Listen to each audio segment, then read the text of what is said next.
వికారాబాద్ జిల్లా కలెక్టర్ ఇతర ఉద్యోగ సిబ్బందిపై జరిగిన దాడిని నిరసిస్తూ ఉద్యోగ జేఏసీ ఆధ్వర్యంలో మంగళవారం నల్గొండ జిల్లా కలెక్టరేట్ కార్యాలయం ఎదుట మధ్యాహ్న భోజన విరామ సమయంలో నిరసన తెలియజేశారు. ఈ సందర్భంగా టీజేఏసీ నాయకులు మాట్లాడారు.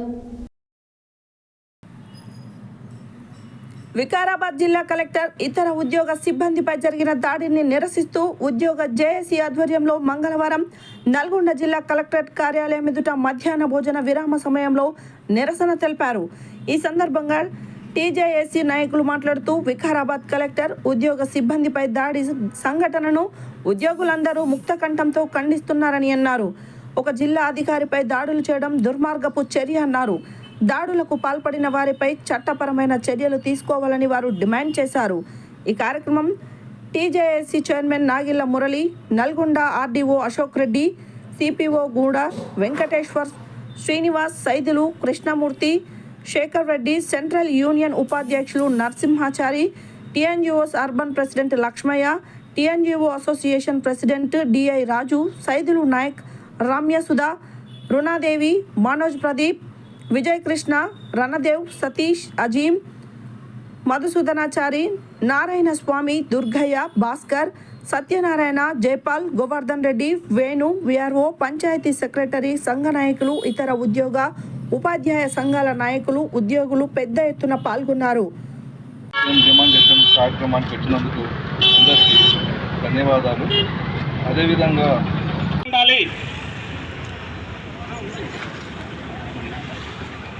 కాబట్టి మనము ఈ ధర్నా కార్యక్రమం ద్వారా రాష్ట్ర వ్యాప్తంగా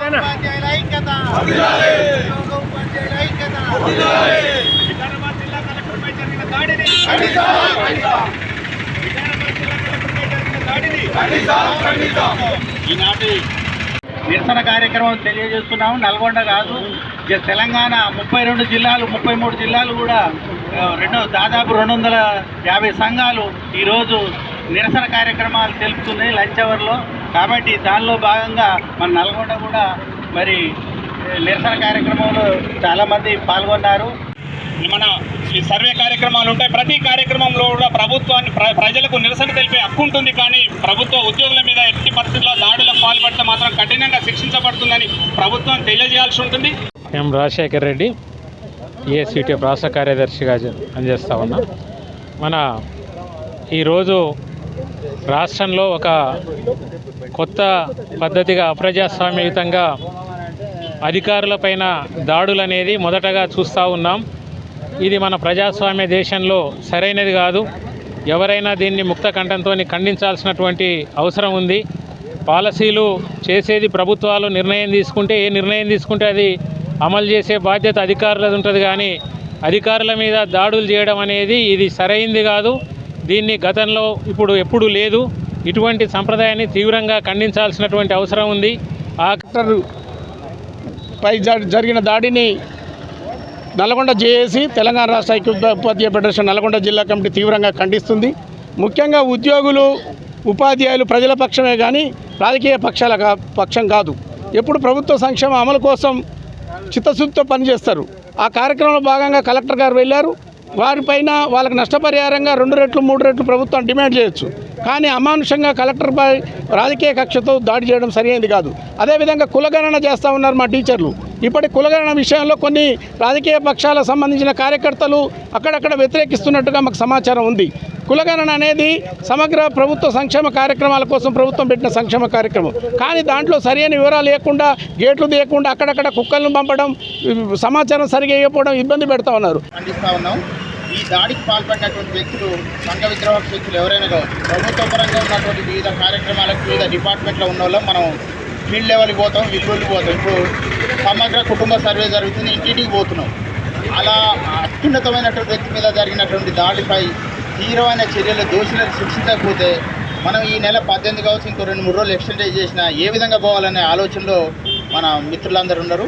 వారికి మన ఉద్యోగ సంఘాల పక్షాన మనం ఒక ధైర్యం ఇద్దాం, భరోసా ఇద్దాం. ప్రభుత్వం తరఫున కూడా దోషులను కఠినంగా శిక్షిస్తామన్నారు.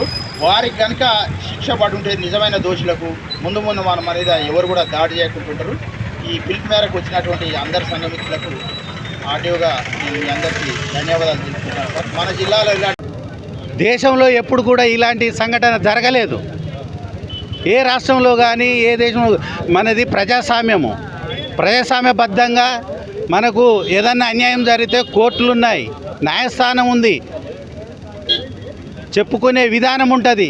బట్ అది యాక్చువల్గా వికారాబాద్లో జరిగిన సంఘటన కావాలని ఇది ఏదో ఇందులో ఏది పొలిటికల్ వాళ్ళు ఇన్వాల్వ్ అయ్యి అక్కడ ఉన్న రైతులు కూడా వీడియో పరిశీలిస్తే అక్కడ రైతులు లేనట్టుగా మనకు గమనిస్తున్నాము. ఇంకొకటి ఎంక్వైరీలో కూడా నిన్న పోలీసు వాళ్ళు తేల్చింది ఏంటంటే 47 మంది దోషులు ఉన్నప్పటికీ అందులో ఒక్కరికి కూడా అక్కడ ల్యాండ్ లేదు. అది ఏమిటి? ఇదేనా ఉద్యోగస్తులతోటే చెలగాటం ఆడుకుంటారా ప్రభుత్వం కానీ ప్రభుత్వేతర వాళ్ళు కానీ? ఇదేనా పద్ధతి? ఒక ప్రథమ పౌరుడు వారికే జిల్లా కలెక్టర్కే సెక్యూరిటీ లేదంటే సామాన్య ఉద్యోగస్తుడు నేను ఫీల్డ్ లెవెల్లో పోతా, అప్పుడు పోయినప్పుడు ఏంటిది పరిస్థితి? ఆయనకే లేనప్పుడు మాలాంటి ఉద్యోగస్తులకు ఏం సెక్యూరిటీ ఉంటుంది అనేది నేను ఈరోజు గవర్నమెంట్ని అడుగుతున్నా. ఇప్పటి వరకు కూడా ఈనాటి ఒక కలెక్టర్కే భద్రత లేకుంటే ఈ గ్రామాలకు పోయే ఎంప్లాయీస్కు ఏం భద్రత అనేది ఎంప్లాయీస్ మొత్తం భయాందోళనలో చేరుతున్నారు. ఒక కలెక్టర్ అంటే ఒక జిల్లాకు ప్రథమ పౌరుడు, అన్ని డిపార్ట్మెంట్లకు ఒక బాస్ లెక్క ఉన్న ఒక ప్రవణునికే వాళ్ళ భద్రత లేదు. వీళ్ళు ఏ విధంగానైతే ఉన్నది వాళ్ళకేమైనా నష్టమైతే వాళ్ళు గవర్నమెంట్కే కానీ కోర్టుకే కానీ చెప్పుకోవాలి. ఇది ఎంప్లాయీస్ మీద దౌర్జన్యకాండ మొదలు పెడితే ఏ ఎంప్లాయీస్ గ్రామాలలో పోయే ఒంటరిగా పోతారు. ఒక్కొక్క డిపార్ట్మెంట్ ఒక్కొక్క యాక్టివిటీస్ మొదలు పెడుతుంది గవర్నమెంట్ ఇచ్చిన పిలుపు మేరకు. దానికి ఒక్కరిద్దరు మాత్రం ఎంప్లాయీస్ పోతే వాళ్ళ మీద కూడా ఇట్లాంటి దౌర్జన్యకాండ మొదలు పెడితే ఎంప్లాయీస్ మొత్తం దక్కలేరు. ఏమైనా కూడా ముక్త